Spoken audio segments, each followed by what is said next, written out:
Would you believe me if I told you that just a few minutes of silence could reshape your brain? Meditation has been practiced for thousands of years, but today neuroscience tells us that it actually rewires the brain circuits. In the past, meditation was mostly seen as a spiritual journey, but now we have clear scientific evidence. This practice can change both the structure and the function of our brain. At Harvard, Sarah Lazar and her team found that after just 8 weeks of mindfulness meditation, there was an increase in gray matter in the hippocampus, a region responsible for learning and memory. In the insula, which plays a key role in self-awareness, and in the anterior cingulate cortex, an area involved in emotional regulation. But what does this mean? Gray matter contains the cell bodies of neurons and their connections. An increase in gray matter means that neurons are forming denser and stronger networks. Britta Helsel found that people who practiced meditation had a smaller amygdala, the brain's fear and stress center, and this shrinkage was directly correlated with a reduction in their stress levels. What about the brain's functional networks? Here, the default mode network comes into play. You can think of it as the brain's background app.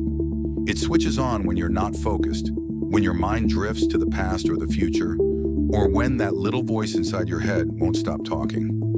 At Yale University, Judson Brewer and his team discovered that during meditation, activity in the default mode network decreases significantly. In other words, meditation quiets the brain's automatic, self-centered thought loops and allows us to rest in the present moment. All these findings tell us one thing: meditation is not just a mental exercise, but a neurobiological tool for transformation. It strengthens memory, reduces stress, and reshapes our sense of self. One of the most important lessons of meditation is learning to create a space between stimulus and response. A stimulus can be anything that triggers you in daily life: a stressful email, a harsh word, even a passing thought. The response is the automatic reaction that usually follows, like anger. As Viktor Frankl said, between stimulus and response, there is a space. In that space lies our freedom. Now I'm challenging you. For the next 7 days, every morning, spend just 5 minutes focusing on your breath. See what changes in your brain and your emotions. And don't forget to share your experience with me in the comments.